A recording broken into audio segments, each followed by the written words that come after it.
Okay.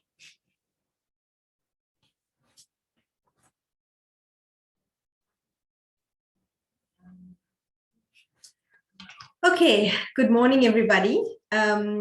We'd like to welcome you to our webinar that Claire and I have worked tirelessly to prepare for. I'm very, very honored to be working with Claire, and she's going to do an introduction of herself.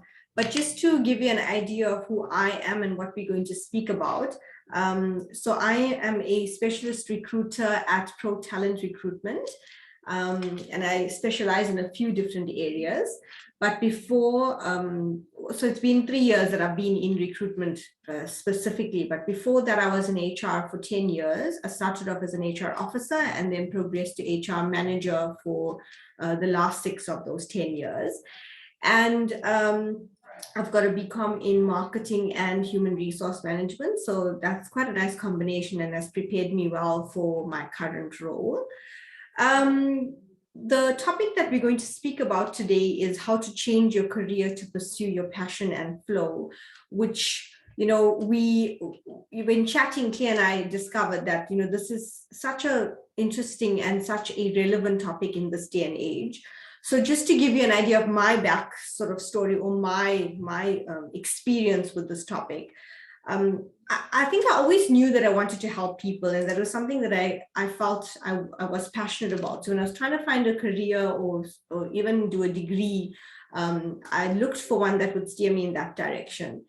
I found that HR helped me to understand people, and you know, that I think that psychology was a good foundation for me. But 10 years into being a generalist, I still didn't enjoy my job and feel like it was meaningful enough. I mean, it was meaningful, but there were more parts of the job that I didn't enjoy than parts that I actually enjoyed. You know, I often get asked this question, recruiter from HR manager, but I think you get to this point in your life where title, salary, status, all there, but just don't matter as much anymore. I think as you get older, meaningful work becomes more important to you. So the company that I worked for closed, and through that very painful experience, because you know you have stability and all of those things, and then you go through an experience that, in hindsight, now is an opportunity to an opportunity for you to pursue what you actually love, and that allowed me to pursue my purpose. So my life's work and my sort of passion and purpose, I believe, is placing people into jobs, whether it's an administrator or a director or whatever you want to call it. It's just helping people get into their dream jobs, be paid what they deserve, which is something that I'm passionate about, and be able to better support their families, have benefits, and just overall a better quality of life. So that's me in a nutshell. Claire, I'm going to hand over to you so that you can introduce yourself. Thanks so much, Rose. I facilitate. I mean, I've been facilitating for 20 years now. And I must say, I'm far more of a reaching out and engaging with people than just presenting. So the first thing that came to mind is when, instead of kind of getting sort of caught in telling you the stories, I thought to myself, I would love to know how many people here work for themselves. Maybe you can put it in the chat or raise your hand if you work for your hand. There's little reaction buttons. So maybe raise your hand if you work for yourself. Oh, okay, Claire and Kirstine. So Scott and Nikki. So Kirstine, is it now? There's a different name on the screen. So just pop there. Which name must I refer to you as? Because I remember it used to be Kirsty. So Nikki and Scott, do you working for a company? Kirsty is fine. Nikki and Scott, are you working for a company? So, okay. So that's quite interesting, because it's 50-50, because how I started my journey, okay, Nikki, yes. How I started my journey is, you know, in the entrepreneurial world, we call it the JOB. Started in a JOB. You know, I traveled quite a bit. I'd done my undergraduate, and then I moved into recruitment. I was about 24, so I just finished my degree. I was about 22, 23, and I traveled a bit. And when I came back from traveling, I thought, right, this is going to be it. And I got this recruitment, and it was this very low salary, but it was so much money. And I thought, oh my gosh, I'm going to just launch into the world, you know, and have all this money, and that will be so wonderful. And I was very good at what I did, because I was able to sense people and what they were going to kind of be good at, and if they were going to be a good match for the culture. I could kind of sense that. But a big frustration for me was a lot of people were coming to me, and because they'd studied something or been told they were good at something, or, you know, been in sales, because everyone said, oh, you're such a people's person, you're so good at sales. I didn't know how to truly direct them, because I could see that didn't really make them happy. So I really felt quite helpless. And then during that period, I mean, it was only a few months, it was like 4 months that I worked there. And I worked so hard. I do get a bits of unbalance, and I got totally focused on this recruitment. And I was making this amazing money. I thought, oh my gosh. And it was like going for recruitment of the quarter and everything. And then I started to hate going to work. I would wake up in the morning, and I can still access that feeling. It was the most dreadful feeling. But I just kept saying no, that, you know, I didn't know what else to do. And I knew that I was good at it, and there was parts of it that I loved. So it was a bit confusing. And then I started to get sick. And interestingly, it was an illness from my childhood, when I was at my peak stress as a child, when my parents were going through stuff. And this illness reappeared, and it got so bad that I was struggling to go to work. And it's then I came across the concept in Carl Jung's work, the Swiss psychiatrist, that we can adapt away from our natural strengths. And so I started to research around this, and I saw that there's actually science that shows how your brain works. And where you are at your best. And it started to make so much sense to me about why I was, you know, I wasn't very good at maths. I had to work really, really hard at maths. My brain was just not wired for that. And once I had understood myself at this kind of level of what my real strengths were and the extent I wasn't using them, I jumped ship straight away. And I was like, my illness almost just miraculously disappeared. And I started the journey into my own business called Reflections. And then it's just kind of progressed to the Maverick Accelerator. And I went back to study, and I did my postgrad degrees, but I never forgot that tool. So I utilized the science behind that tool, and I developed a tool that was more focused on the impact of the environment, not just the individual. So how is your environment moving you away from yourself? Because that's something that I experienced. I'm like being pulled away from myself. And I developed a tool called the Maverick Accelerator, which is to help liberate and give people the license to be themselves. Because who doesn't want to be that? Who wants to succeed on someone else's terms? You want to succeed when you're aligned to what you do best. And that is really, I would say, my transformation for people, and my quest for people and passion is, I believe everyone deserves to love what they do, because we get so much meaning from our work. Our bodies and our brains are built to work, but a lot of work is not built for us, and that is not our fault. Our job is to find out what work is built for us. And maybe it starts off as a small journey, but eventually moving into almost like a divine destiny of what are you really here to do, and to honor that calling. So that's just a bit about me and my backstory, and just so wonderful that you are here. And hopefully we can, you know, I help people in transition, wherever they are transitioning. So we'll have a Q&A session later, and wherever I can offer help, or whatever, if you're transitioning, that perhaps we can offer some practical ideas and get a plan going, so you can be really aligned to your highest point of contribution. Thanks, Rose.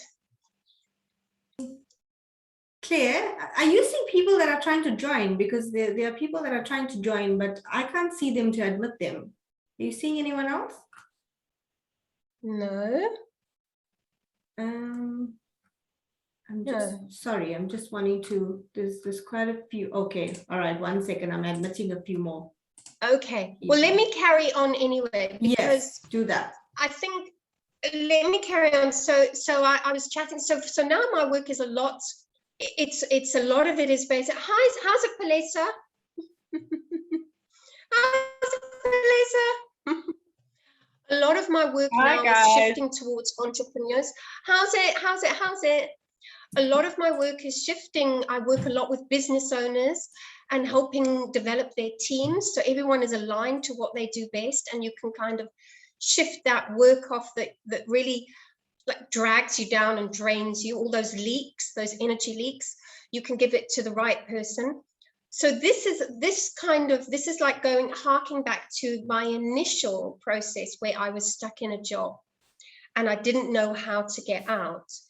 And when I was talking to someone, and he's quite a left-brained, he's got a big business, and he said to me, Claire, when I do work with you, I get my soul pen out. So this is about getting your soul pen out. When I talk about the Maverick Accelerator, this is about igniting that maverick inside of you, fly that freak flag high. And to do it, it takes courage. You have to step out of your comfort zone, and that's why often people retract. But the comfort zone is where the magic happens. So I have a process that, it's not just kind of, okay, well, what are we going to randomly do? There is a process, and I'm just going to kind of talk you through that. Feel free to chip in. There's Layla. It's here. Hello. Okay, so the first step is, this is very informal, guys, so please feel free to jump in or whatever. The first step, I would say, and very important, the step number one, I find that the most successful people that I work with is when they have a passion. Step number one is a passion for self-development. Curious by nature, because then you become your own inner driver of success. And the danger, because I do a lot of facilitating with corporates, and yet I work a lot with entrepreneurs and business owners. So the problem that can happen in the corporate world is there can be quite a fear-based kind of energy, be lucky you've got this job and things. And so there's not enough time. When I've looked at their development plans, and we've run personal masteries in corporates, they are not spending enough time on personal development. And so I'm just saying to you, if you want to really achieve your dreams and your goals in your business or in your work or whatever, it's very important to have a passion for self-development. Be very curious. And if you don't have it, the problem is that we tend to feel powerless in our world. So we end up telling the same story year in, year out. And that is the only danger with corporate. I mean, there's wonderful ups to being in corporate, because they teach you how to work very systematically in project management. But a lot of the time there's a drop in terms of your own self-development journey and the personal goals that you want to achieve. So if that resonates with you, then it's time to kind of up your game on that, the personal development side. So the step two is the Maverick Accelerator. It's understanding your natural strengths and talents. And I'm just going to show you this because it can be quite conceptual. One can kind of think, oh, it sounds very good, but perhaps I don't, it's not for me. I don't understand it, or it sounds very complicated. I know I can feel that way when I get confused and I just feel a bit lost. So I thought, just going to change it up, and I'm going to share my screen and show you step number two. So after you've got this passion for self-development and your love for that, what it will lead you to, this is my own Maverick Accelerator report, is starting to understand what your natural strengths are. What are your real strengths? Not what you're good at. You can be good at administration, you can be good at running projects, but maybe you actually hate it. And this is a tool that will show you why you hate it. So what we look at is we look at how does one use one's brain? How are you using it overall? So we have the scores, and there's a science behind this. It's a bit more in depth, but basically one of these is your most highly effective mode. When you think from this mode, you're energized, you're inspired. But what can tend to happen based on how you were brought up or your schooling, maybe schooling is very left-brained, but you're very right-brained, like I'm the relator, and I just was not good at this kind of learning off by heart and structured. My specialty is working with people and understanding the patterns and the blocks that are holding them back. So what a lot of profiling tools do is they pick up what you're good at, and then you go charging along that path, but something inside of you never feels like you're at home. You know it. It's not like people are new to it. They know that they're not using their strengths, but they don't understand why.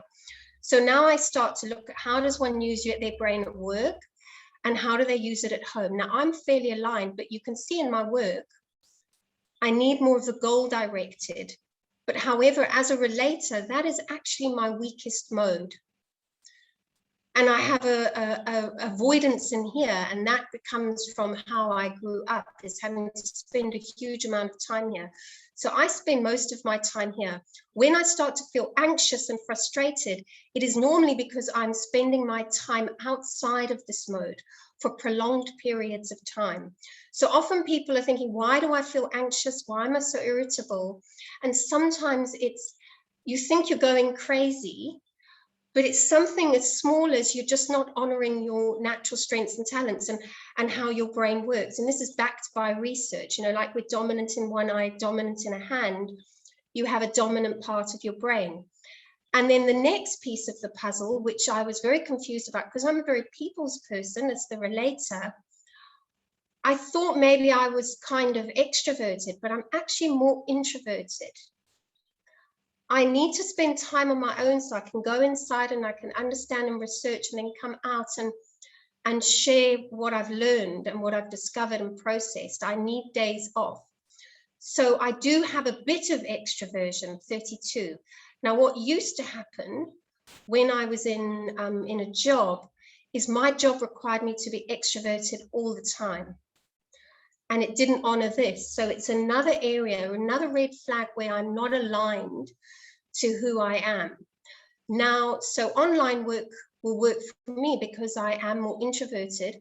When I do back-to-back facilitation, I'll take a day off, or I found a way to sandwich my day so I can supercharge my energy again, so I don't have those flat days. So just think to yourself, where do you get your energy? Do you like being sort of quieter on your own? And how much time do you need outside? So that's how you split your day. Mostly say 60% on one's own and 32% with people. And then this looks at the adaptation and the job fit. And then these are the stresses, because the stresses are energy leaks. The three resources in life: time, money, and energy. This is a report that is going to help you understand what are your energy leaks and what are your energizers and where are you spending your time. So you can see those came up as stresses for me, and then emotional tone. So anything above and normally what I get people is they're sitting on a 10, a lot of these. And when I see that report coming out, I often reach out if I don't hear from someone, because they're normally in a very bad place when those are very, very high there. So that is your step 2. So firstly, being passionate, being curious. Step 2 is understanding your natural strengths and abilities. That will give you the confidence to make the leap. So normally I meet people and then I get chatting to them and they've been in this job and they've hated it for so long. As soon as they do that Maverick Accelerator, within a few months they leave. But Rose is going to come in and provide sort of more practical structures, because I'm more like, I get inspired, I'm like, oh, spontaneous. But you know, we need to prepare, particularly now when things are so much more fragile. Then your step 3, so we're like creating a soul map. Your step 3 is your passion and your purpose. And the best way to start understanding your passion and your purpose is to start to journal around questions. So I know for business owners and entrepreneurs, often when they get stuck, they'll journal. So for those who are not, I've journaled since I was 12. For those who don't journal, I would suggest giving it a bash. I don't know, does anyone journal here and find the value of that? There we go, Palesa. Anyone else journal? Claire journals. Highly, highly recommended. It's a way for you to unravel. So if you get stuck around, like say abundance issues or money issues, or you're stuck in your job, start to create a pattern. Start to say, you know, why am I not showing up? Oh, and you start to see, oh gosh, I hate going to work every day. And you start to get clearer and clearer. So you're setting your intention. So these are some of the questions that you can ask. So what did you love as a child? There'll normally be a thread. So our passion just doesn't go away just because we get older. It just stays as a seed that is not being grown. So, and what can happen, this may be a bit of a stretch for people. My background is Jungian psychology, so I do depth psychology, getting into the unconscious mind. I mean, what really is driving us is what can happen is when you are not living that potential, when you're not living that passion, it can be expressed in very unhealthy ways. So you can feel very angry or frustrated, or you can feel quite victimized in your life. You can lash out, you can be maybe a bit moody, irritability. So behind irritability is anger. So it's very important to I'll give you an example. So as a child, I wanted to be a vet, but my brain profile, I just couldn't get to the maths and science. That was on the left side, as you saw.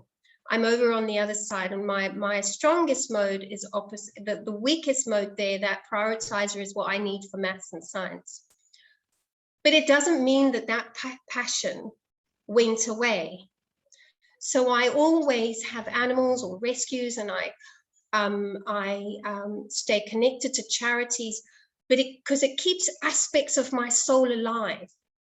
And when aspects of your soul are kept alive, you're able to make better choices for yourself and who you are, and you're far more confident. And what people tend to do is they tend to drop their flow. They tend to work harder and stop doing what they love to do. And in fact, you need to do more of that. You need to bring more of your flow in what sets your soul on fire, because that is where you become very confident. In fact, the cerebral cortex, which gets you to doubt and question yourself, you know, you wake up in the night and you go, oh God, no, maybe I shouldn't do that. That gets deactivated when you're in a state of flow, when you're loving what you're doing, whether it's walking on the promenade, whether it's being with your kids, whether it's doing work that you love. That critical negative part that keeps you playing small is deactivated when you're in a state of flow. So it is important to keep those passions alive, but it is your responsibility to do them. So think of yourself as a child. What did you love to do? Who were you in the neighborhood? Were you selling things? Were you, I don't know, making potions, whatever you were doing? Then another question, write down exactly what you enjoy doing in your work. Get clear on that. No one else can do that but you. And that's why a lot of people don't do the personal development, because it takes work, it's effort. But hell, it's worth it. The greatest love affair we have is actually with ourselves, because the more we understand ourselves, the better the journey that we have with other people. What part of your work brings you joy? Now, joy and happiness are different. Happiness is where you're reliant on something outside of you. Oh, you love the sun. I'm happy because the sun is out. Joy is something that is inside of you, that no matter what is happening, you are able to generate a sense of joy. So think about your work, whether you're a business owner or whether you work in corporate. Think about what part of your work gives you that deep sense of joy and meaning. What part of it? And this is where we can journal. What do you need to have in your work, or part of your soul dies? Very important. Because that is your greatness. That is where you are most alive. That is where you're unique. So what part of my soul dies if I don't have that in my work? For me, it would be connecting with people and working with, it would be working with people.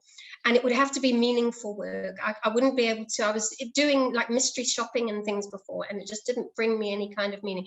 It has to be deeply meaningful work to me. And what is it when, what are you doing when time stands still? Because you're loving it so much. So you forget to eat, that's your flow. When you forget to eat, when you're in the moment, you feel confident, you know, you get immediate feedback, time just disappears. What are those things in your job or in your business that time still stands still, for your flow? And then step 4, so that was step 3. Step 4 is find a mentor, especially in corporates where, you know, you're reliant on a team. It's very easy to fall back and go, oh, I won't do that, I'll leave that till next time. I'll do that next year, I'll tackle those goals next year. But when, you know, in the sort of the business owners and entrepreneurial world, you are your own bottleneck. So you have to be constantly upskilling yourself and not just holding yourself accountable. So what we form is something called accountability pods. So I have accountability pods with, it's a group of 10 women, and they're from all over the world, Paris, New York, Sweden, and they hold me accountable and we hold each other accountable. I also have another one in the UK. So find someone that can hold you, that is on the same journey as you and has a similar vision in terms of aligning themselves to work that they love, or upskilling themselves, or whatever it is. Find someone who is going to hold you accountable, and I can tell you, you will fast track your results, because we're much more likely to let ourselves down, but we don't like letting other people down. So when research shows, you get a coach, it's like having a sort of a free, for want of a better word, because it's like a gifted coach, where you're not paying someone, but they're helping you stay on track. So those would be the 4-part processes. Number 1, let's just so I can recap, and then we're over to Rose. Number 1, curiosity and a passion for self-development. You've got to ignite that. Just dig around, know thyself. Step 2 is you don't want to know what you're good at. You want to know what you are great at, and how does that apply to your business? How does that apply to you hiring your team? And how does that apply to your job? Know your strengths and talents. Then step 3 is knowing what you're passionate about, because that will lead to your purpose. So make sure you keep those fires burning, whatever you loved as a child. And then step 4, which we've just spoken about, and then I had those questions. Remember, what part of me dies if I don't have that in my work? What brings me joy? Where's my flow when time stands still? Those questions for your passion and your purpose.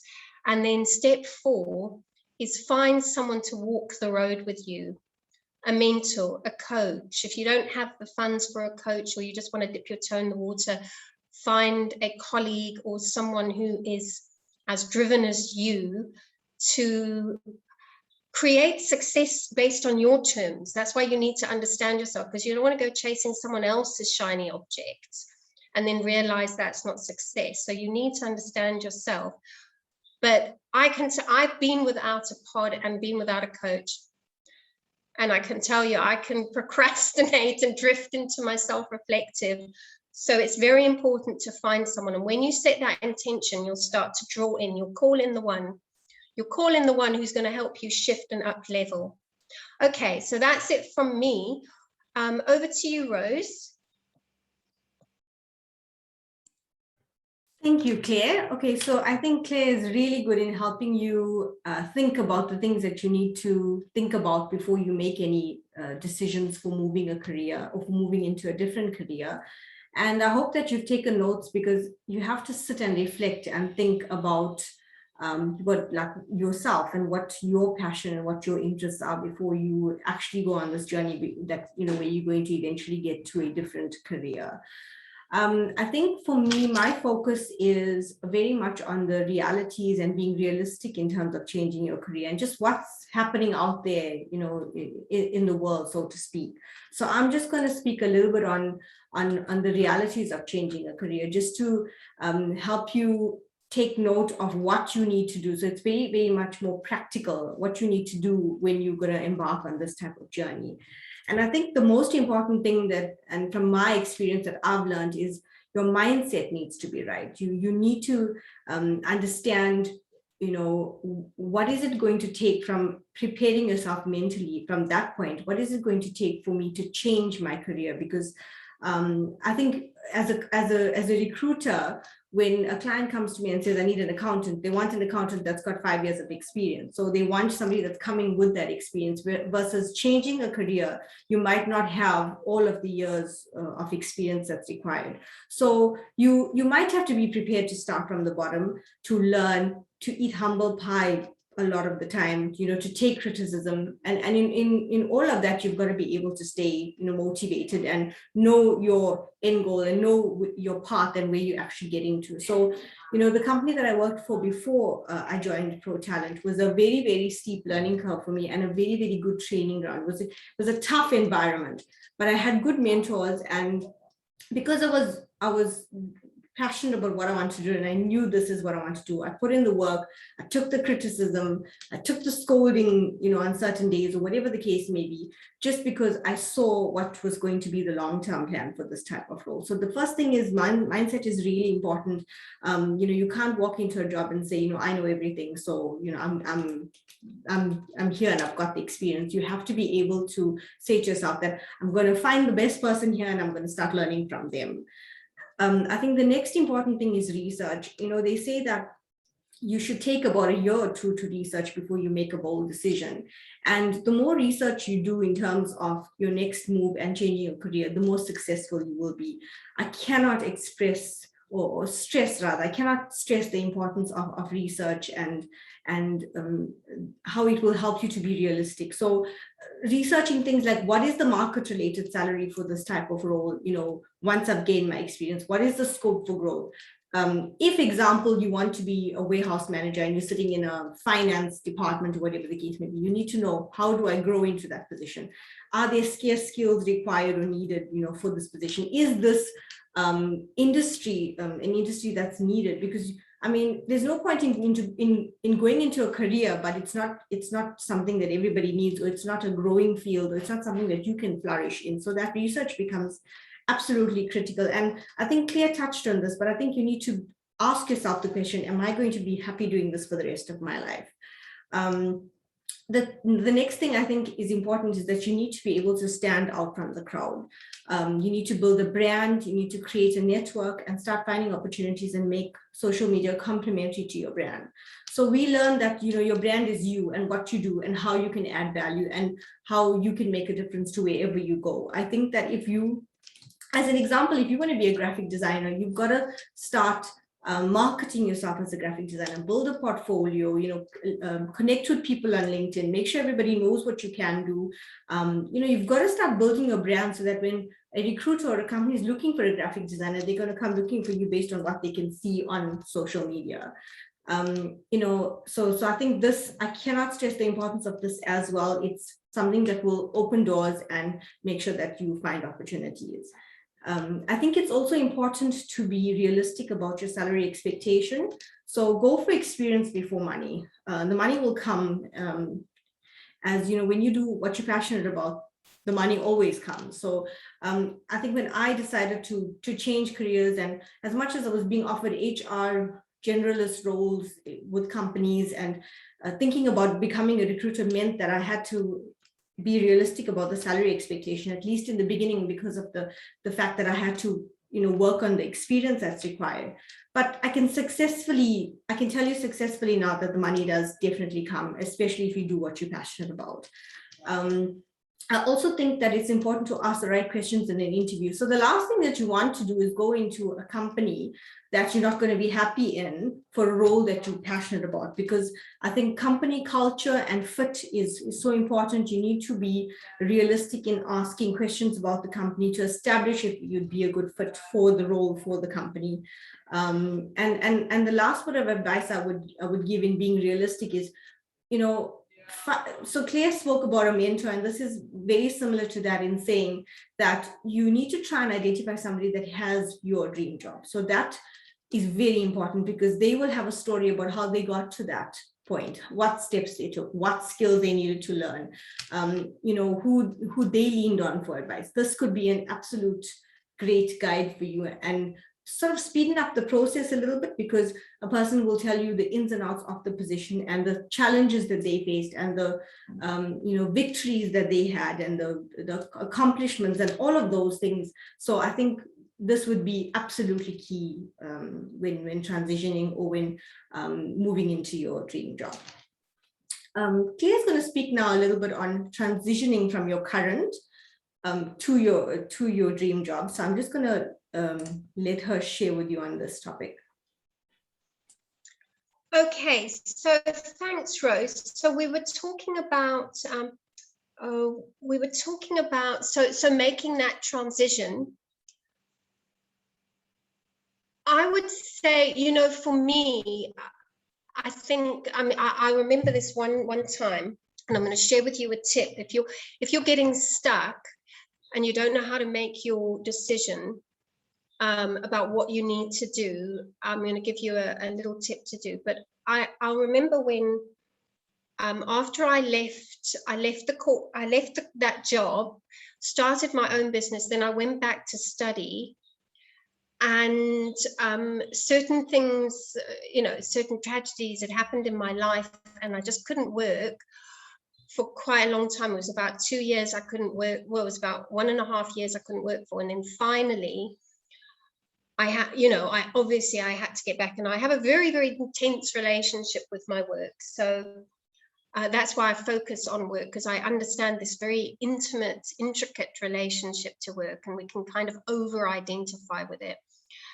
And I realized I had to find work, but I'm more introverted, as I showed you in the report, and I don't really enjoy selling myself or whatever. But I understood what my strengths were. So because the Maverick Accelerator confirmed a lot of things for me. And I went for this interview in Santon City, and I got all dressed up, and I was going for the training manager, and I just kind of knew I was going to get it. And I'll never forget, I walked through the whole of Santon, and I just cried and cried and cried, because I was going for this job interview, because I didn't want it. I really didn't want it, but I knew I had to have it, because I had to, pay to live. I had to pay for myself. And I walked all the way there, and I was as I walked in through the doors, the universe, I always think she has such a sneaky sense of humor. There was this massive painting on the wall, and it said, "In life, there are going to be many things that capture your eye. Follow those that capture your heart." And following your emotional responses to things is so important. I didn't know that then, because I was forcing myself, but crying the whole way to an interview clearly is an indication that I'm not going to want to do that for the rest of my life.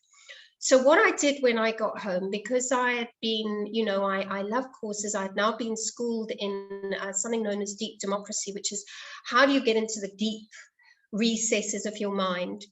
And what I did is, and this is the tip you can use, and it's so handy when I get stuck, it's one of the tools that I use. I wrote a list of all the pros of what it was going to, of the job, all the pros and all the cons of the job. And I had all these pros, rent and being back in the world of work and sharing my gifts and talents, all these. And then on the one, only the lonely other side of the cons, I didn't want to work in corporate. And so what you do is you see your pros and your cons, and then you close your eyes and you reopen and you look at the one that is the non-negotiable, the arrow that goes straight to your heart and says, that is, I have to have that, or part of me dies. And when I looked at it, it was that one, I think I had two cons. It was, I don't want to work in corporate. I don't want to work in a corporate environment. It just doesn't fit who I am. And although I had all these pros why I should, and I'm quite an overly responsible person, thank God I had that tool, because I probably would have pursued that job. But that one little thing that stood out and it says, I don't want to work in corporate, because I remember how ill I got, how ill I get in that environment. My body speaks to me.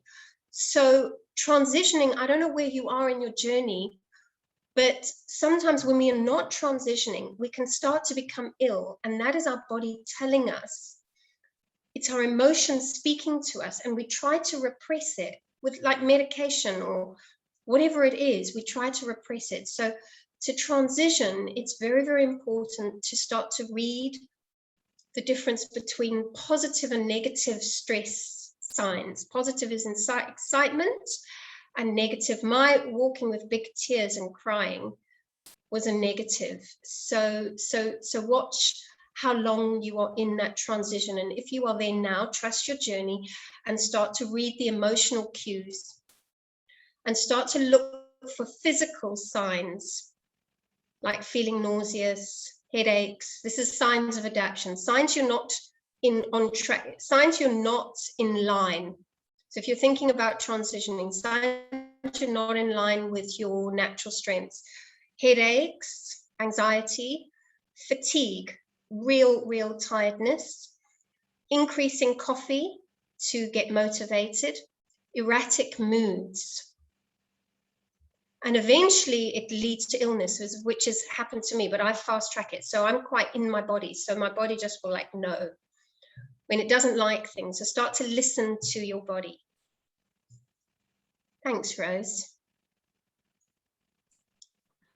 I totally agree. I think that, that is so important. And again, we don't know where each person here is in their journey, but I think Claire and I are quite intentional about trying to help you get there. And we both are different in our approach, but I think it's very complementary because it just gives you the full picture in terms of transitioning, from one job to the other. So, I also have a story. When I was on the job market, I went for an interview, and at that point I was still thinking, what do I want to get back into an HR job for comfort and security and stability, or do I want to pursue being a recruiter and go through the ranks and sort of have to go from not being very experienced to being experienced. And I went for an interview, and I was being interviewed by an HR director, and he said, it's so strange, or it's so amazing how when I speak to you about recruitment and talent management and people and finding the right people for the organization, your eyes light up and you're sitting up straight and your body language is so, like you're excited. You literally, I think, can talk for days on that. And then when I get to employment equity and, restructuring and industrial relations and those types of things, you start to almost sag in your chair. And I think that was the defining moment for me in the interview process. And I realized that is true. I actually those were the parts of the job I actually really didn't enjoy. And actually, I really enjoyed recruitment. And I realized at that point that I would always favor recruitment in my job over everything else, because as an HR generalist, recruitment is just one part of what you do. And that was when I realized, I'm actually going to stop going for interviews for HR positions, because my actual passion is in recruitment. Because even if you ask me today, if you start a topic based on recruitment, I get very excited about it.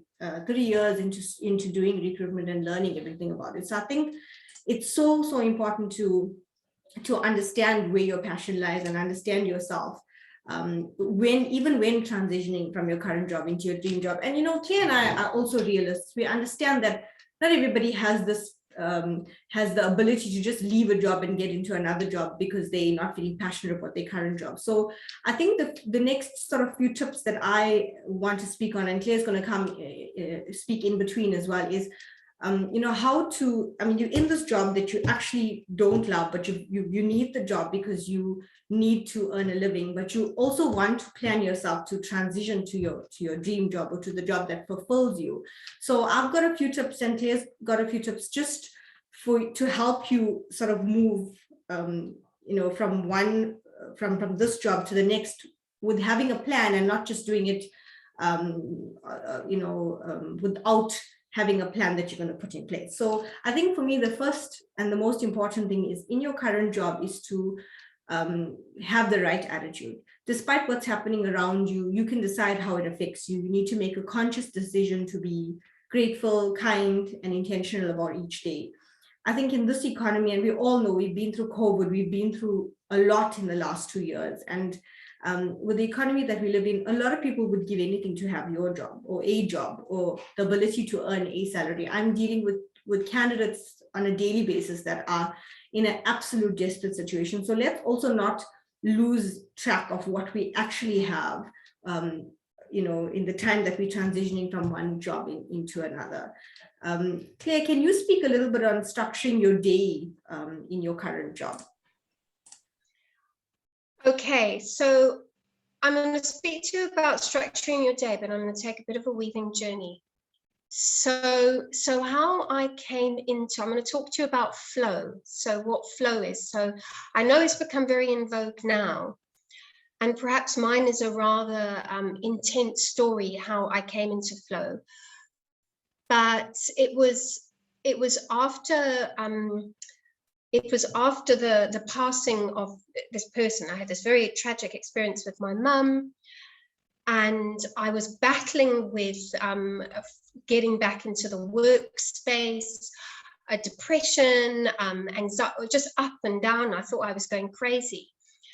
And I came across this concept of flow. It was a book about finding meaning in your work. So I've always been interested in that. As I said, this very, very intimate relationship with my work. I get to express who I am, but it can be a very frustrating experience. And suddenly I came across this concept of flow, and this was 12 years ago. And I started to explore flow and what flow was about. And I started to realize that flow was able to lift me out of my depressions. Flow was able to alleviate the anxieties that I was feeling. So instead of falling into a depression for like a week or two, I was able to use flow in my work and in my personal life to recover quickly, because that's what I am. I'm following energy. Where do I most feel energized? Where do I feel most alive? And I realized that when I started to sandwich and package my day, using my flow in my work and in my what fills me up personally, what I value, my values, what's in my priorities, when I started to infiltrate those into my day, that I was in a state of flow. And suddenly I started to realize I could shift energy from being so low and depressed to sort of working with my mind, being fluid with my emotions, and elevating myself so I could actually tackle the day. Because there's nothing worse when you wake up and you think, I just can't face the day. I just can't face it. And you don't have the tools to be able to do it. And so flow became what saved my life. And that's why I'm so passionate about it. I know it's very popular now, but it is something that really, really saved my life, because I thought I was going to have to go to a crazy bin house because I was like this all the time. And being like this is definitely a sign that you're out of flow, and learning to listen to those and know how to get in flow. So I'm just going to share with something, because I just have a feeling, I'm very intuitive in my reading an audience, and I just feel this will be helpful. So this is kind of a flow state. There's many different diagrams. So I've just pulled one from the internet. And what we're looking at is this is when you've got high challenge. So you see the high arousal. So that can be a positive arousal or a negative. You can get excited or you can get like, oh God. Then skill set. This is when you have a low skill set and when you have a high skill set. Now, when the challenge is high, look at there, but you've got a low skill set. So for instance, you're starting a new job or you've moved into your own business. The challenge is so high. You have to do so many things for yourself, or maybe you've got to learn all these new skills if you're in a new job, but the skill set is very low. So we'll feel anxiety. So what we need to do to get into this flow state, which is where the challenge meets the skill set and you feel, this is me. I know what I'm doing. I know where I'm going. I don't want to eat because I'm just in the zone. To get there, you have to increase your skill set. That's why I said step number 1, you have to be curious. You have to have an insatiable appetite to learn. Even if it's learning French and it's got nothing to do with it. If you love French, bring that in. That is a state of flow. Then and this is what happened to me, is I was facilitating for many years. I thought, I cannot believe I get paid to do this.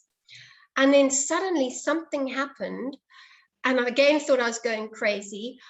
I started to disassociate. I was like there, but not there. I had this real disassociation. And because I'm on this ongoing masterclass for Jung, I started to realize, and through my own inner discovering what was going on, that I wasn't challenging myself. I was actually in a state of boredom. So I thought it was anxiety, but it was boredom. I was bored because I was doing the same stuff over and over again. So that's when I decided, okay, maybe I need to launch a business where I go global and I meet people from different countries. Suddenly, where do you think I went? I went to a state of anxiety. I'm like, oh my word, what did I sign up for? And now I'm, upskilling myself. And it's okay to move into states of boredom. It can happen because you're growing and you're learning. So particularly if personal development is one of your core values, you may become bored and you may feel that irritability. And behind that, of course, which is a sense of anger, and behind that is a sense of fear. So what you want to do, if you are in a job and you're kind of, oh gosh, I don't enjoy this, start to play with flow, start to become aware of what you enjoy, what makes you feel anxious and what makes you feel bored. Very important. So you can start to feel, when I'm doing this. So for example, when I do like accounting and spreadsheets, and I'm like, oh, I can feel the anxiety building up, then I know, I've either got to find someone who's going to help me, or I've got to sandwich it in my day. So I've got to start off by watching something that motivates me, my flow, which is like walking on the promenade. I realize when I walk, I'm like super energized. So look at where you feel energized. Then I'll do my accounting. Then I'll sandwich in something else that I love. So instead of starting off with what you hate and then your energy's down, now you've got to pull that energy up. It takes a lot to pull your energy up, but flow can pull it up. So if you rather sort of scatter your day between, starting off with something you enjoy, maybe if you're a relationship person, you phone someone, you have a lovely chat and you connect. Then you do something that you don't enjoy and batch it. You've got to do it for a couple of hours. Take your breaks, your 50-minute breaks, batch it, see your energy levels, think, do I feel anxious or do I feel bored? Then you're going to do something you enjoy. Take your lunch break. You need to care for yourself. You need to be a steward of your own health. If you're a steward of your career, you need to be a steward of your health as well. Take your break, go and stand outside, pat a dog or whatever your flow is, whatever makes you feel alive, read a book, and then you continue. So you start to sandwich and package your day. So what that does is if you're in a job that you don't enjoy, you can start to isolate and tease out what it is. So when you go to meet a recruiter and you're transitioning, going into a new job, you can hold yourself with a degree of, I know what I want. Because if you don't know what you want, people will choose for you what you want.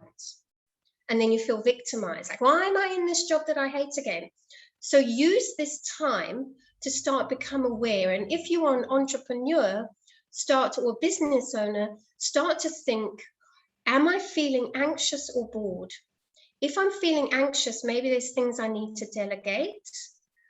If I'm feeling bored, I need to stretch myself.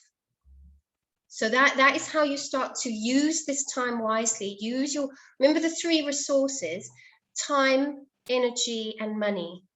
Start to think where your biggest leak is. Is it in your time? How are you spending your time? While you're transitioning, how are you spending this time? Or is it energy?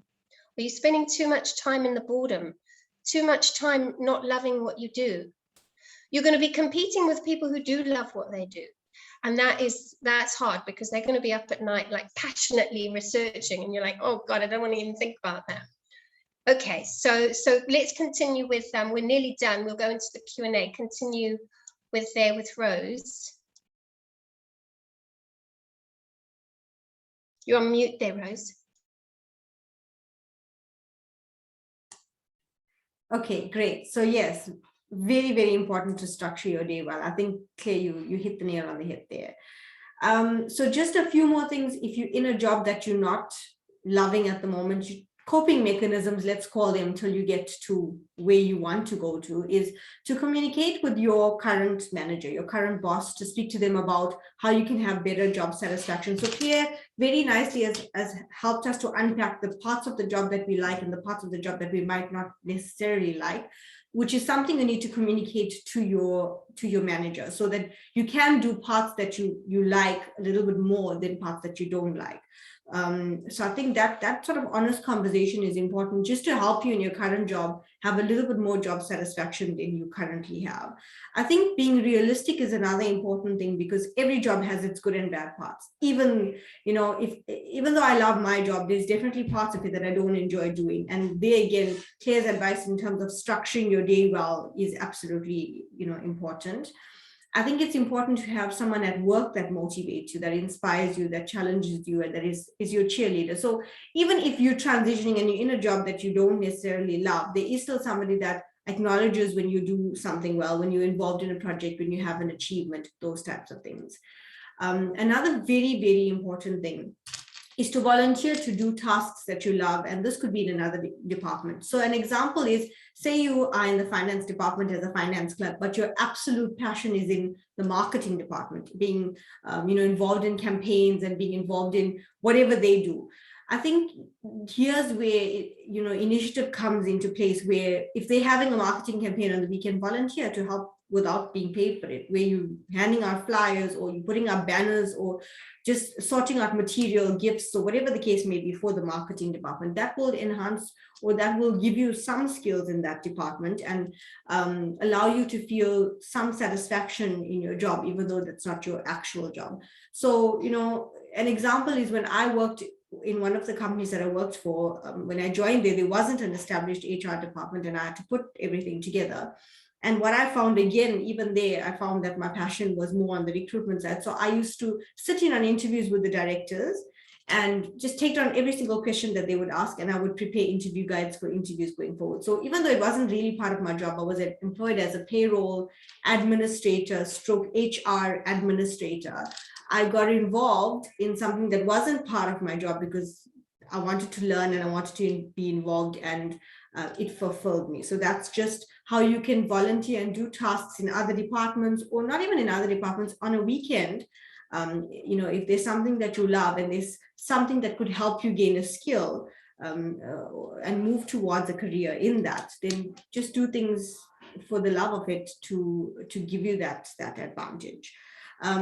Also make sure that you registered on all the job portals, company websites, recruiter websites. The more exposure you have, even when transitioning into a new career, the better it is for you. I think one of the biggest tips that I can give you, and I hope that everybody would take this from this webinar, is to save. I don't think we can stress this enough, in the sense that if you are going to move from one job to the other, and you know that the new job is going to require you to start from scratch in terms of building yourself up in that career, while you can at the moment, save as much as you can, because the likelihood is that you're going to have to take a salary decrease or a salary cut to start in that job.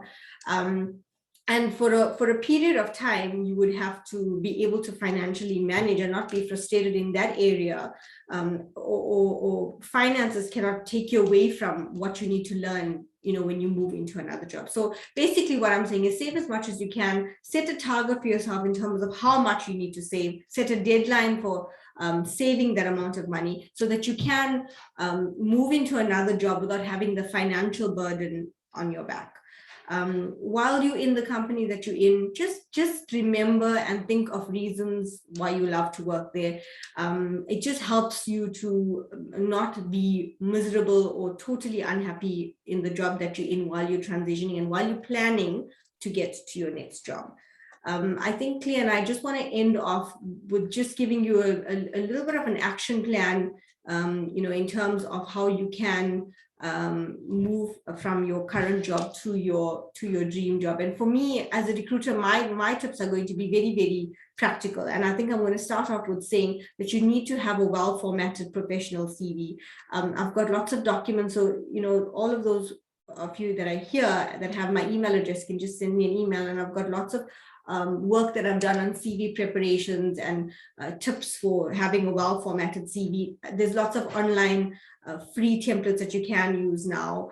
I think for me, it's important for you to understand that when you send your CV and an email to a recruiter or company or anyone that you want to open your CV, it has to be catchy. Remember, you're going to be up against people who have all of this experience versus you who may necessarily not have all the experience. So your passion and your willingness needs to come out in that interview that you're sending. So your subject line needs to be catchy. Your introductory email needs to be catchy. It needs to make me want to open an email, or it needs to make me want to open your CV versus the 100 other CVs that I would receive for a position. So you need to think about that, and you need to make sure that you take the time to do that. Clea, do you want to speak about the skills that are needed, when moving from one job to the other in terms of hard and soft skills? I just wanted to say on that point, because I've worked with a lot of people who have transitioned from one job to another that is going to be more aligned, and transitioned out of corporate. So I just want to go back, and I wish, if you know that question, what would you say to your younger self? It's like, oh, so much. I think when I jumped ship, because I can get very spontaneous, I take my time and like, okay, I'm out of here. I wish I had quite a large amount of money that I could take with me, but I didn't really manage it well enough. As I said to you, that doing all those financial spreadsheets. So I would definitely concur with Rose, is we're in very different times at the moment. And if you are a bit more introverted and it is more difficult for you to network and be out there, if you have about that slight kind of inner recluse in you, you're going to need to give yourself a bit more sort of leeway if you're jumping out of corporate into your own business. At least a year, cover yourself. Because I've worked with someone now recently, and she gave herself 6 months. But she needs a lot of me time, so it's been quite rocky for her. So I would just say that, which then leads into mental health. We're the quaternity of 4. We are mental. We're made of mental, emotional, spiritual, and physical. So when you're looking at your new job, whether it's moving into, I don't know, being a healer or spiritual, or transitioning into a new career, is it going to be more physical or more emotional? Are you going to be working with people, or mental? Is it going to require a lot of your intellect? Based on that, start to look at the skill set. So you start to, there's a great resource, Brendan Burchard, his High Performance Habits. It's a long audio, it's 10.5 hours, but he tracks the highest performers in the world and what are the secrets to their success. So he researched it for 2 years. I'll pop it in the thing. You can get it on Audible. And it's very, very important to, there's 5 attributes, but one of them is clarity around your goals. So when you look at those 5 goals, you're going to be saying to yourself, so you're thinking, what are my 5 goals? And if you're delaying it, just put it down. It will come to you. Believe me, your soul pen comes out. What are my 5 goals? And you keep refining that, because you're growing. You're going to change. When you start to look at that, start to look at what are the skills that I'm going to need to up-level myself? Who do I need to be? So highly successful people, and I'm sure you've come across this, a lot of research, I'm just reading Think and Grow Rich, and I can see it's the same, and Jennifer Longmore, who does a lot of beautiful money manifestation work, talks about who is the person that I need to be. Because you can't recreate your future by staying the same, because you're going to just kind of be the same, just not much changed. So who do I need to be? What are the skills? So those can be, I mean, always personal development. Those could be like, is it my emotions? Do I need to learn how to leverage those? Can I do a free online course, or is there a course I can subscribe to? Okay, now I need to learn marketing. So that's where I'm at. I need to now learn marketing. That is a more hard skill. So look at those two skills. What are the skills that I'm going to need? And be fearless in pursuing those, I would say. So Rose is going to be talking, you're going to be on the open-minded, talking Rose, being open-minded, that's your tip. Yeah. So, it doesn't always work that you decide you want to be a warehouse manager and you actually just move from being a financial accountant to a warehouse manager with just going straight there.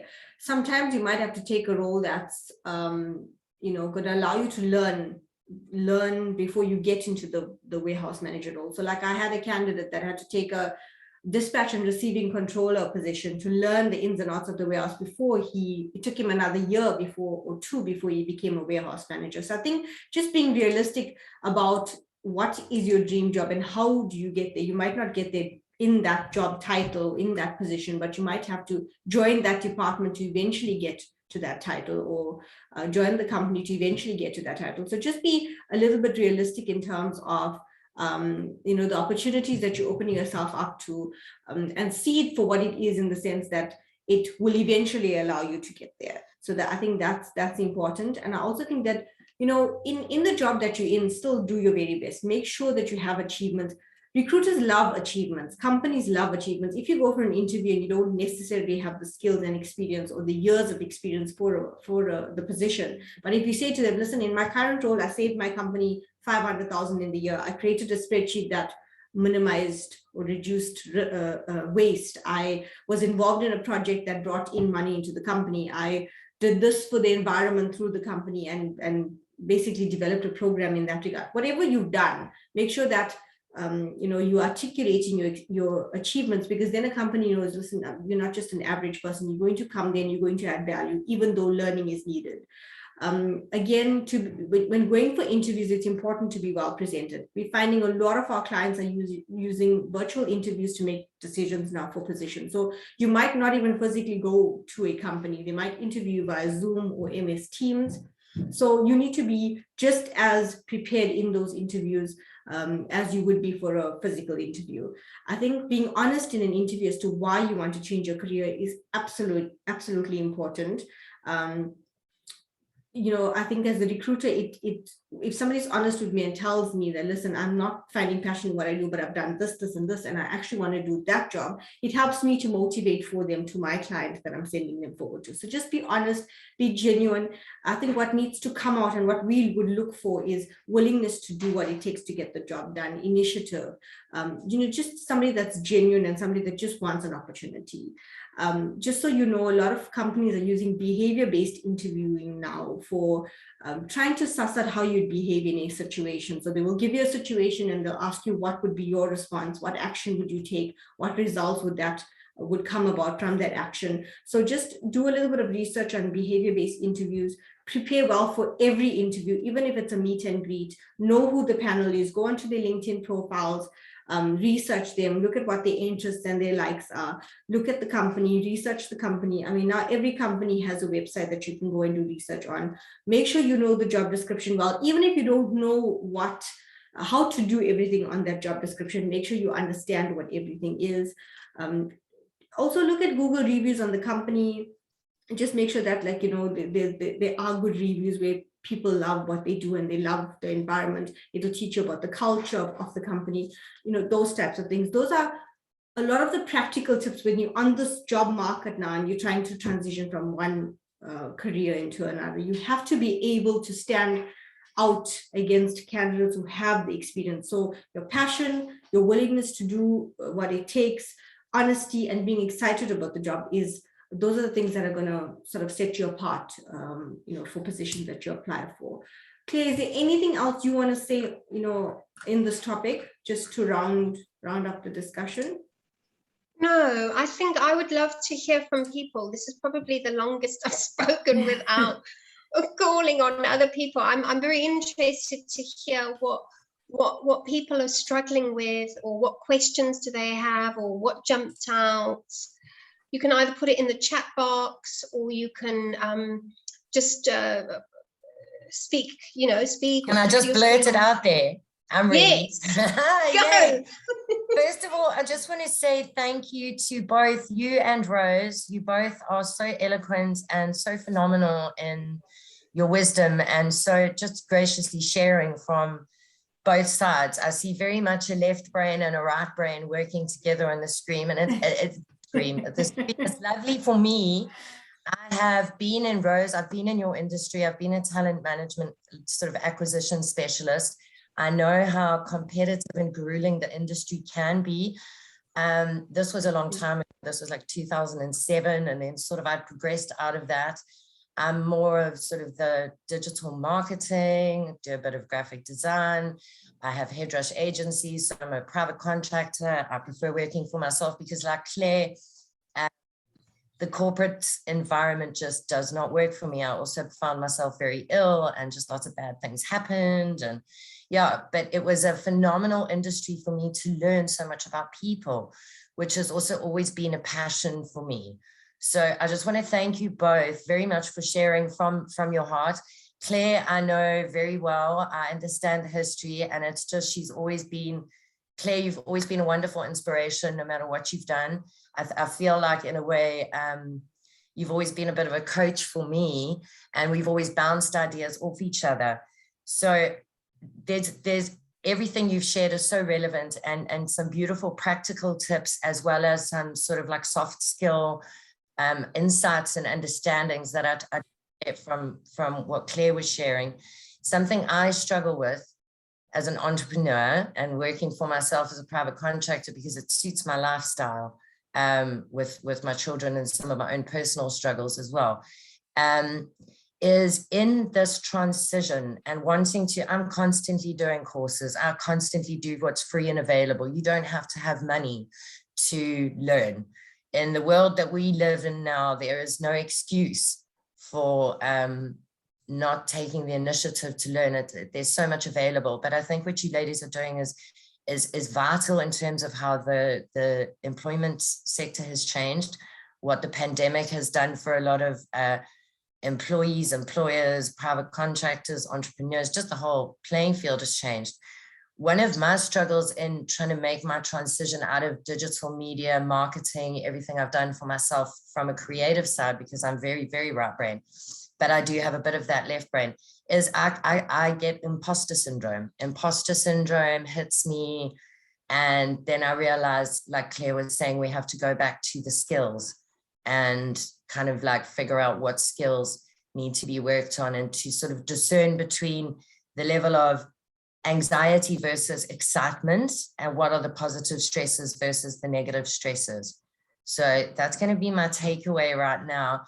Claire, I'd dearly love to have another conversation with you, as well as you, Rose. You have such beautiful insights for where you are in your career, and I think that's really refreshing for me, having come out of that career so long ago. But I do work well with people, and I know that my passion is, it's people, but I've definitely hit all the physical signs of burnout of not following my passion. So this has just been wonderful. So thank you both so much for your time. It's been an absolute gift and joy. Thank you so much. Kirsty, it's so beautiful. You've always been the most grateful person I know. Always. Look, here I am. I know, it's so beautiful to see your face. You haven't changed a bit. Oh, nonsense. You haven't changed a bit. Oh my goodness, you've always been so appreciative and grateful. I'll never forget that. What I wanted to ask you is, you said you're transitioning, you want to transition out of digital. Where are you wanting to go? I want to do probably more, I don't want to say in a lesser degree of what you're doing, but working with people. And I know, I think you also understand this about me. I'm very intuitive. I have the extrovert nature, but I do believe if I did your Maverick Accelerator, it would possibly show more as I've aged, the more introverted side of myself, because I felt with advertising, digital media, I've done graphic design, I've learned to multi-skill because I've had to, because of the businesses that we've had. And doing that work for everyone else is exhausting. So what I would rather is not do that hands-on stuff. My creativity lies really, I think, with the way I deal with people. And I would like to transition probably into more, I would like to finish my psychology degree. I would like to have a coaching course, and I would like to kind of start there. I obviously realize, like Rose was saying, breaking into any new career, understand this, you've got to do your research. And I've been working with this for like a couple of years now, whilst I've been running hairbrush agencies and doing logo designs and whatever media managements my clients have needed. I've created labels and all sorts of things, which is what I've learned how to do as being a solopreneur, right? So, yeah, that is where I think the imposter syndrome kind of sets in. But like you were saying, we've got to go back to the skills, figure out what it is. Like, because I've been feeling incredibly bored. I find digital media marketing, I find incredibly soul destroying to a degree, especially for some of the projects I've worked on. When I did recruitment, I loved the ability to help people. I loved the ability to connect with people and exactly match a candidate to corporate culture, or, you know, just a smaller business culture. I loved that. What I didn't like was that I had to wear high heels every day. I had to put makeup on every day, you know, and that also made me very sick. A lot of bad things happened to me when I was working in corporate. And it's like, you know, not a victim, but just to sort of resonate in terms of being sick. You know, I was sick. I would get depressed. I was making money. I was doing well. I was exceeding targets. There was a lot of, you know, competition within our agency, which also affected me, you know, but so it's just something I was good at, but it's because I'm good with people. And because my degree's incomplete, because I've been a single mom raising kids so long, there hasn't been that available, the resources. But what I have done is I have engaged literally in every sort of online free course, masterclass, whatever I can get into that will help me sort of decide, yes, is this where I want to go? And I get excited every time I do it. But taking that step and transitioning, like Rose said, she said, do the research for at least a year before, you know, you don't just gap it. And I totally get that in terms of practicality with the way we are so driven by emotions in the society, the way it is now. So yeah, that was my little time in.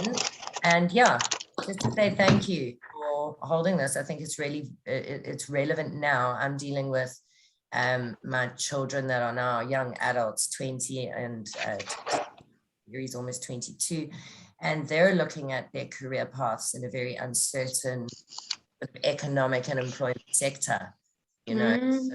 So for me, this is very much about my children as well, so that I can help guide them in a correct way, so that they don't wait 40 years like me to find their flow and their passion, you know.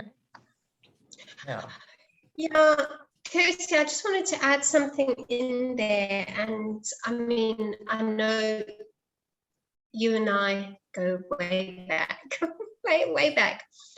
And I think, you know, I may be jumping the gun. You know, there's a part of me that's the thrill seeker. So how Jung's work model of personalities constellate is you can have like this thrill seeker explorer coupled with this sort of this sage, this healer, and there's like a tension between the two.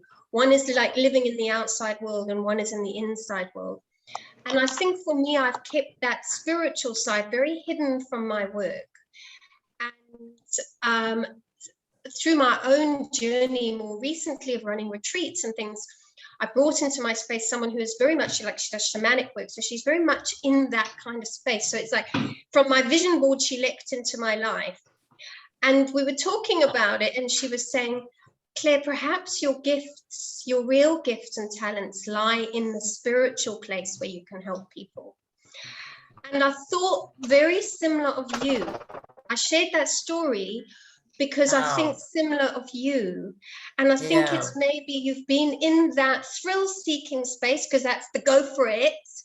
You go for it. There's a sage in there, and that could be the introvert. And perhaps start exploring that, because I know you from the past, I know those gifts.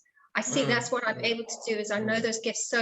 So maybe embracing your mind, not making it such a masculine, you know, I got to find this kind of job, but the creative, the feminine, the nurturer, the expand into that. That's very interesting. That's very interesting that you picked up on that, the very masculine. That's the go for it. And I do have that very sort of masculine or feminine in overdrive. So that's also, noted. Explore, journal around that creative, open your mind to that side of things, because I sense that is what will keep you stuck. And it doesn't have, when we get stuck, we tend to move into and or thinking instead of and also. Yes. You can be and that person and also. You can be both, yes. And also. Yes. So this is for everyone. When you get stuck in that thinking, when we get stuck, we tend to be, it's just one way, it's and, but move your thinking to and also this, not and or.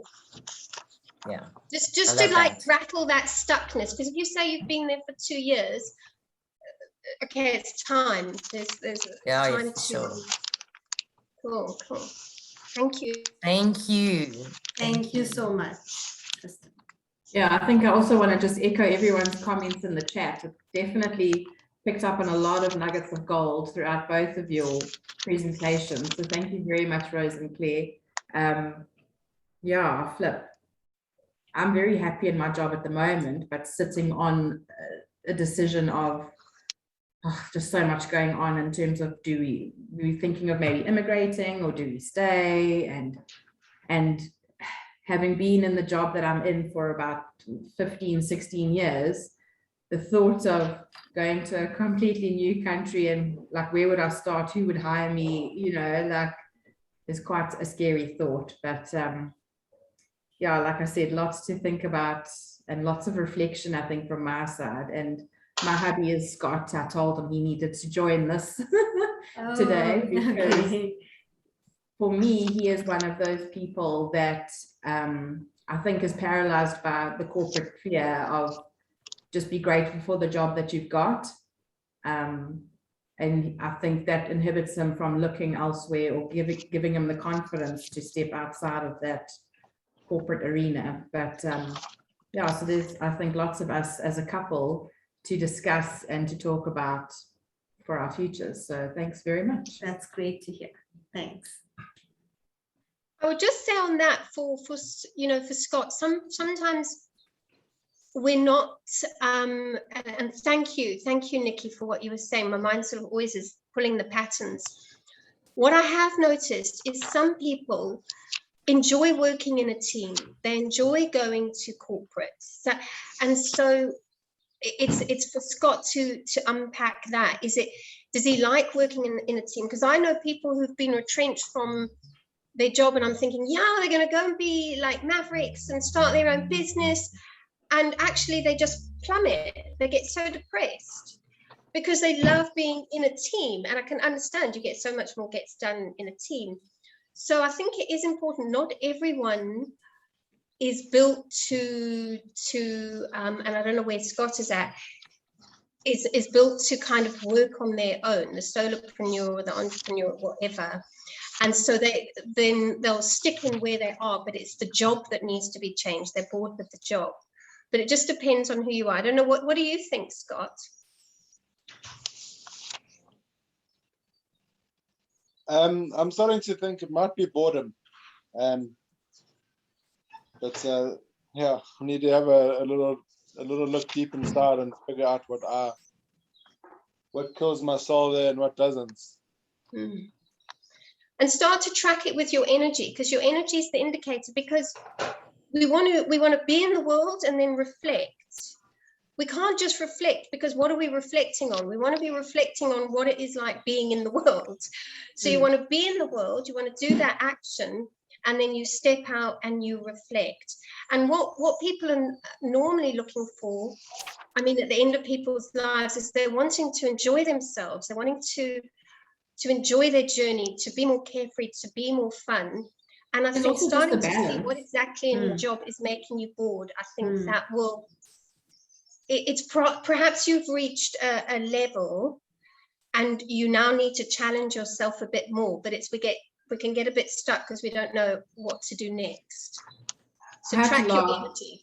When you were talking about tracking your energy, I'm not joking. I think my husband's had an ailment every year for the past few years, been in hospital for this or that, and recently has been on crutches because he, hasn't been able to walk with his knee swelling up for some, like, there's no actual reason why, and lives on coffee. He's not in his flow. There were so many boxes. I was like, that's him. When you were talking. Well, knees are moving forward. Yeah. You're getting to the point where your body is speaking to you and saying it won't let you. It's around the issue of forward. So what in me, I mean, we can journal around this, and this is why people don't understand that. They think, oh, journaling, that sounds so airy fairy tree huggery. No, it's what's high performers do. It's they journal these ideas to get the ball of wool out, and once you've got it in paper, or you showing up, Scott, you've sent your intention already. Everyone here, by showing up, you've sent your intention. The energy is starting to shift. Now you want to keep that followed by action, and by journaling it and by talking about these things, they almost morph. When they go into the universe, they change shape. They start to shift and they take on a different energy. And that's why the action brings the clarity. And that is definitely knees. As soon as I heard knees, I thought, okay, that definitely the body is saying to you, it's around moving forward. So it's, what do I need to, a question that one can journal around, we all can do this. I mean, I've recently been doing it myself, is what do I need to let go of in order to move forward? To fully individuate and be myself, what do I need to let go of? And for me, it became this massive journey, and I suddenly realized I was just blaming my dad all the time for making me doubt myself. Here I am, 40, nearly 48, and I'm still blaming my dad. Well, I think and I suddenly realized it's me. It's me. I play small. I hide. So what do I need to move forward? What do I need to do to move forward? And if you journal around that really sort of unravels things for ourselves. I hope that helps. But thank you for sharing. It's not easy to share this stuff. I'm just laughing because his body is literally screaming at him. Shame, Scott. Shame. Anyway. Shame. Get in your flow, Scott. Yeah. We're rooting for you. I thought it was just hit the age of 30 and then it was a downhill slope from there. It was once a year hospital, go for an operation, fix this, replace parts. And you're still here, so get in that flow, bud. Yeah. I think what's scary is that we're seeing some of the effects of him not being in his flow, but we're not seeing what the long-term effects are going to be. So the longer you stay 100%. In a job that you're not happy in, or anything in your life that's just making you miserable, the more serious the long-term effects. I mean, we look at people that end up, I'm just saying, with serious illnesses later on, and you wonder, how did that happen? But it's a series of things that have made you stressed, unhappy, or whatever you want to call it, for a long period of time in your life. So the quicker we can get out of that, the better it is, for a long-term health point. Yeah. Thank you, everybody. Anybody else? No, that's it from me. Thank you so much for your time. And yeah, I've got a lot of homework to do. Perfect. Okay, Claire and I are going to put our details onto the chat just before we go, just so that if anybody needs to contact us, feel free to send an email if there's anything that you want to, sort of ask Claire or clarify with me, or you need more details on, or whatever the case may be. We're happy for you guys to email us and let us know. Yeah. I've got all of your names, all of you that have joined, and some that have messaged to say they have to just run out quickly. So we are going to do the draw. Claire, I don't know if you want to touch on this. Oh, yes. So we're going to be doing the draw. So what I'm giving away, we won't, I think what we decided is we'll just put everyone's name who attended into the, we're going to make sort of like a hat, and then we'll pull out of the draw. So what I'm giving away is a Maverick Accelerator and a and a debrief with myself to help you understand yourself better and give you the confidence to make those choices now more than ever. This is a transitional period going into the new year. So that's what I'm giving, and then Rose is giving. I'm giving away Cindy's book. So I've packaged it very nicely. And this is an amazing book that I've read and I find a lot of value in, and it's called Unstoppable. And then I've got a whole lot of goodies in the bag. So the Scotty, a beautifully bound notebook, and a calendar, and a few other things. So it's a bag of goodies, basically. It's to the value of 350 Rand. So we're going to do the draw, and then we will email the person that has won these gifts directly, and let all of you know who the person is as well. Okay. Yeah, so that's it from me. So there's no other burning questions from anyone. You're all leaving feeling like you've got an action plan. You know what you need to do. Remember, action brings clarity. Action brings clarity. You can only spend so 100%. much time reflecting. What are we reflecting?